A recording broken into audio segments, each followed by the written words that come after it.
ඊයේ පිරිමියෙකුගේ උච්චතම අවස්ථාවට ගියාම එයා ශුක්‍රාණු පිට කරනවා. එතකොට සමහර වෙලාවට කාන්තාවකගේ මුඛයට මේ ශුක්‍රාණු මුදා හැරීමක් සිද්ධ කරනවා. එතකොට ඒ කාන්තාවත් ඒවා ගිල ගැනීමක් සිද්ධ කරනවා. ඉතින් මේක නිතර කරන අයට සමහර විට ප්‍රශ්නයක් එන්න පුළුවන්. මේක මගේ සෞඛ්‍යයට හොඳද?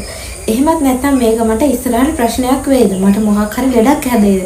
මේ වගේ ප්‍රශ්න මේවා කරන අයට තියෙනවා. ඇත්තටම මේ ශුක්‍රාණු කියලා කියන්නේ ඔබගේ පහලේ තියෙන පුරස්ත ග්‍රන්ථි ඒ වගේම ශුක්‍රාණු නිපදවන ග්‍රන්ථි කිහිපයක් තුලින් ශ්‍රාවය කරන එක්තරා ශ්‍රාවයක්. ඉතින් මේ ශුක්‍රාණු එහෙමත් නැත්නම් ශුක්‍රතා වතුර විශාල ප්‍රමාණයක් තියෙන ඒ වගේම ඛනිජ ලවණ තියෙනවා ඒ වගේම විටමින් ඒ වගේම ෆ්‍රොක්ටෝස් කියලා සීනි වර්ගයක් තියෙනවා. ඉතින් මේවා තමයි මේ ශුක්‍රාණු තරලයේ අඩංගු කොටස්. ඉතින් මේවා පානය කළා කියලා විශේෂයෙන්ම Tamanට අසනීපයක් සිද්ධ වෙන්නේ නැහැ. නිරෝගී පුද්ගලයෙක් නම්. වගේම තමයි මේවා පානය කළා කියලත් විශේෂයෙන්ම ගොඩක් ලොකු හෙල්ත් බෙනිෆිට් හම්බෙන්නේ නැහැ. මොකද මේක මේ ප්‍රෝටීන් සහිත මේ ආහාරයක්වත් එහෙමත් නැත්නම් සමබල ආහාරයක්වත් නෙවෙයිනේ. ඉතින් මේක හරියට නිකන් අපි අපේ කටේ තියෙන කෙල ගිල ගන්නවා වගේ. ඉතින් කටේ තිබෙන ශුක්‍රාණු ටිකක් අපි ගිල ගත්තොත් ඒක එහෙම බඩට ගිහිලා ඒක ජීර්ණය වෙලා යනවා. ඉතින් මේකෙන් ගොඩාක් ලොකුට ශක්තියක් ලැබෙන්නේ නැහැ. මේකෙන් ඔබට ප්‍රෝටීන් ලැබෙන්නේ නැහැ.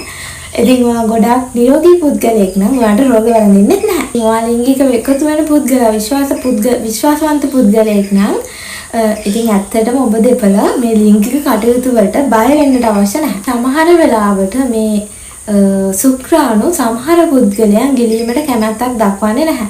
ඉතින් එහෙම කැමැත්තක් දක්වන්නේ නැත්නම් ඒ පුද්ගලයන්ට ඔයාලා බල කරන්න යන්නත් එපා. මේ ශුක්‍රාණු ගිල ගැනීමට සමහරක් අය බය වෙන්න පුළුවන්. එහෙමත් නැත්නම් මේගොල්ලන් මේක අපවිත්‍ර දෙයක් කියලා හිතන්න පුළුවන්. ඉතින් එහෙම යා කැමති නම් ඔයාලා බලහත්කාරයෙන් මේ දේ කරන්න කියන්න එපා. ඒගොල්ලෝ මේකට කැමති නැත්නම් එයාගේ ඒ අදහසට ගරු කිරීම ඉතාමත් වැදගත් දෙයක්. මම හිතනවා අද ඔයාගේ ප්‍රශ්නෙට උත්තරය ලැබෙන්න ඇති කියලා.